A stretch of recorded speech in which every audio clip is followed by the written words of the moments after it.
नमस्कार। आप सुन रहे हैं द बॉलीवुड रेडियो और मैं हूं आपके साथ आकाश।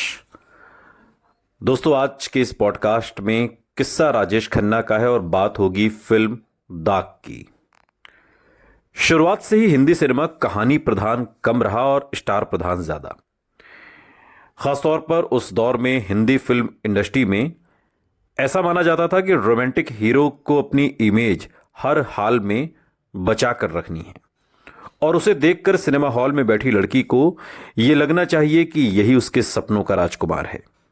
और अगर लड़कियों को यह लगने लगा कि उनका हीरो तो किसी और का हो चुका है, या ऐसा माना जाता था कि हीरो और उसकी फिल्मों के लिए खतरे की घंटी है, यानी कि हीरो अगर शादीशुदा हो जाए। और शायद यही वजह थी कि 60 के दशक के कई मशहूर शादीशुदा स्टार्स तस्वीरों में अपनी पत्नी के साथ कम ही नजर आते थे। ये एक अनकहा सा नियम था कि अपने इंटरव्यूज में वो कोई स्टार्स और रोमांस पर तो चटपटी बातें करेंगे, लेकिन पत्नी का जिक्र जितना कम हो उतना अच्छा। लेकिन ये और बात है कि आज वक्त बदल गया है। आज के सभी टॉप स्टार्स शादीशुदा हैं और वो इस बात को खुलकर बयां करते हैं। लेकिन 60 और 70 के दशक में फैंस की उम्मीदों में एक अलग तरह की मासूमियत और पॉजिटिवनेस थी, जिसकी वजह से शादी के जिक्र से सितारे अक्सर बचते थे। राजेश खन्ना की शादी के बारे में भी फिल्म इंडस्ट्री के लोगों के ख्याल घबराहट से भरे हुए थे, खासतौर पर वो लोग जिनका पैसा राजेश खन्ना की फिल्मों पर लगा हुआ था। एक तो राजेश खन्ना पहले ही बुरे दौर से गुजर रहे थे और अब 16 साल की डिंपल से यूं अचानक शादी करके उन्होंने देश भर में अपनी दीवानी फैंस को भी नाराज कर दिया था। देश भर की खन्ना फैन लड़कियों की सामूहिक जलन का निशाना शायद अब डिंपल कपाड़िया ही थी। मशहूर फिल्मकार ऋषिकेश मुखर्जी अक्सर हंसते हुए एक किस्सा सुनाते हैं।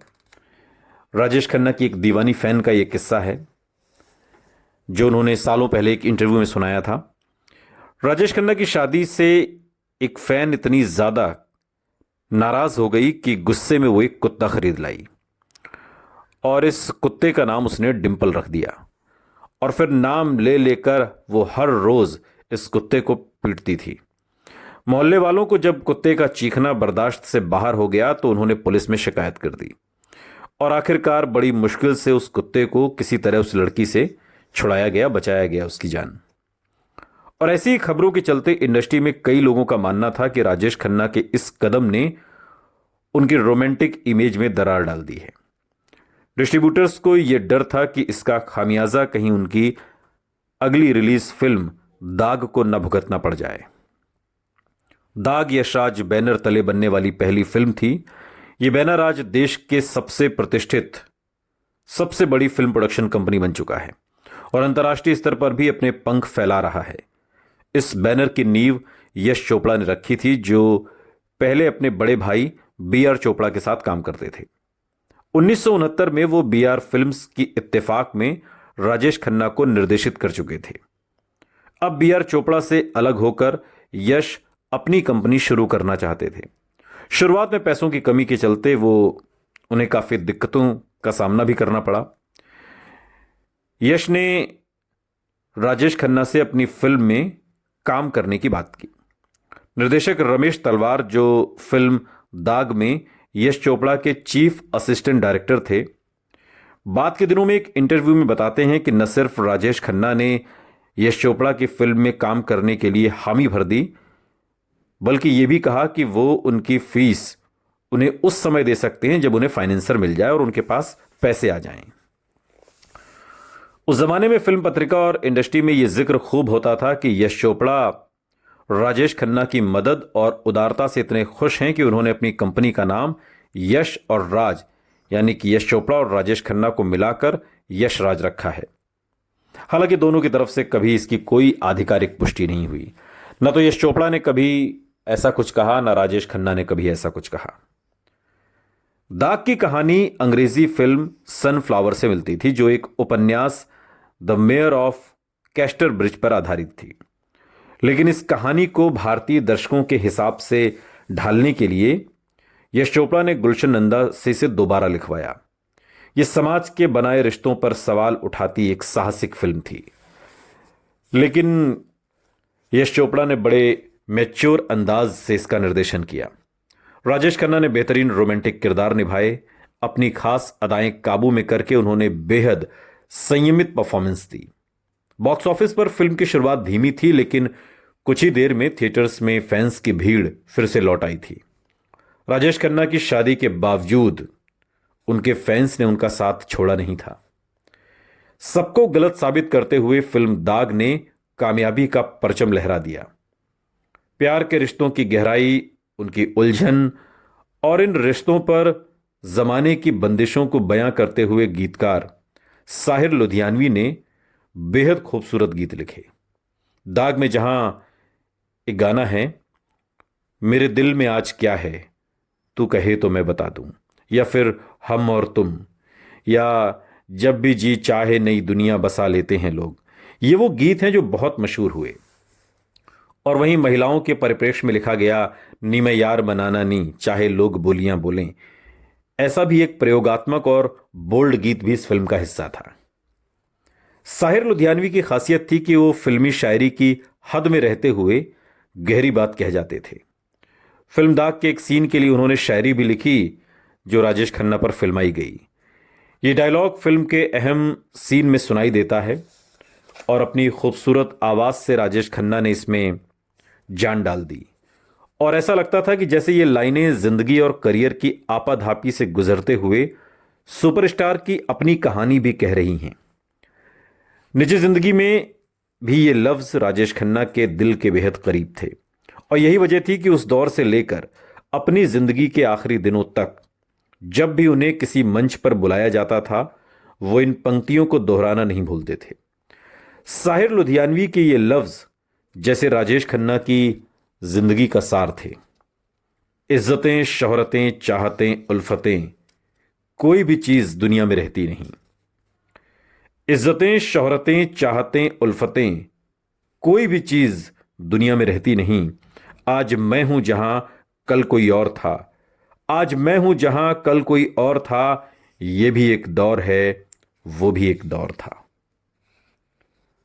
राजेश खन्ना पर फिल्माई ये पंक्तियां राजेश खन्ना की जिंदगी का हिस्सा बन गईं। वो अक्सर इन पंक्तियों को दोहराया करते थे। किसी कार्यक्रम में अगर उन्हें मौका मिलता बोलने का, तो वो इन पंक्तियों को बोलना, दोहराना कभी नहीं भूलते थे।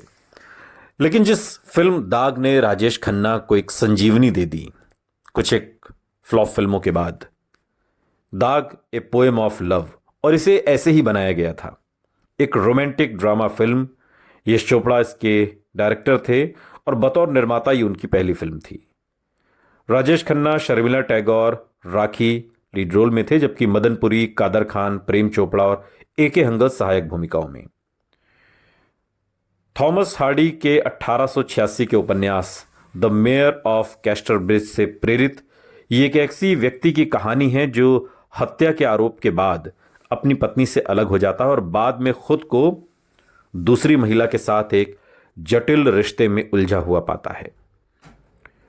और अगर इस फिल्म की कहानी को संक्षेप में समझें तो सुनील कोहली, जिसके किरदार में राजेश खन्ना हैं, और सुनील कोहली और सुधीर दो तरीके के किरदार हैं, एक ही आदमी के, डबल रोल नहीं है ये।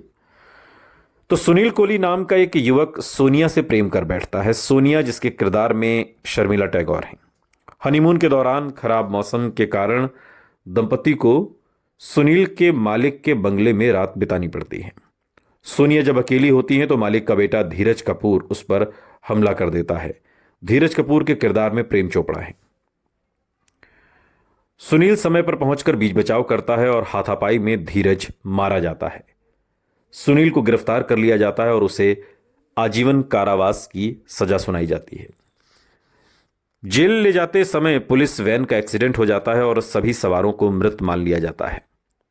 सालों बाद सोनिया, जो अब एक स्कूल टीचर है और अपने और सुनील के बेटे की अकेले परवरिश कर रही है, उसे पता चलता है कि सुनील जिंदा है और सुधीर नाम से एक नई पहचान के साथ रह रहा है। अब उसकी शादी चांदनी नाम की एक अमीर औरत से हो चुकी है, चांदनी जिसके किरदार में राखी हैं। दुर्घटना के बाद सुनील की मुलाकात चांदनी से हुई, जिसे गर्भवती होने के बाद उसके प्रेमी ने छोड़ दिया था। नई जिंदगी शुरू करने में मदद के बदले सुनील चांदनी से शादी करने को राजी हो गया, ताकि उसके अजन्मे बच्चे को वैधानिकता मिल सके, बाप का नाम मिल सके। जैसे जैसे कानून एक बार फिर नजदीक आ रहा है, सुनील को अब न सिर्फ अपने अतीत के लिए बल्कि दो दो शादी के आरोप के लिए भी जवाबदेह होना पड़ेगा। और ये इस फिल्म की कहानी है, जिसे बहुत ही खूबसूरत तरीके से बनाया गया है। फिल्म का साउंड ट्रैक लक्ष्मीकांत प्यारेलाल ने रचा और गीत साहिर लुधियानवी ने लिखे, और एल्बम के 2 गाने तो रिलीज के साल इतने लोकप्रिय हुए कि उस दौर में आने वाले बिना का गीतमाला की सूची में हमेशा टॉप पर रहे। और इसमें एक गाना है मेरे दिल में आज क्या है, जो किशोर कुमार ने गाया, बहुत शानदार गीत। अब चाहे मार उठे या बाबा, किशोर कुमार लता मंगेशकर का, या हम और तुम और हम, लता मंगेशकर और किशोर कुमार का गाया, या जब भी चीज चाहे नई दुनिया बना बसा लेते हैं लोग, लता मंगेशकर का गाया गाना है। नी मैं यार मनाना नी मीनू, पुरुषोत्तम और लता मंगेशकर का। और हवा चले कैसे, ये एक गाना है जो लता मंगेशकर ने गाया है। ये फिल्म कई मायनों में बहुत महत्वपूर्ण है, खासकर अपने गीतों के लिए इस फिल्म को हमेशा याद किया जाएगा। इसके अलावा ये फिल्म अपनी कहानी के लिए भी याद की जाएगी। और राजेश खन्ना की जब सफल फिल्मों की बात होगी, तो राजेश खन्ना की जो आखिरी सबसे सुपर डुपर हिट फिल्म थी, वो फिल्म दाग ही थी। सुनते रहिए द बॉलीवुड रेडियो, सुनता है सारा इंडिया।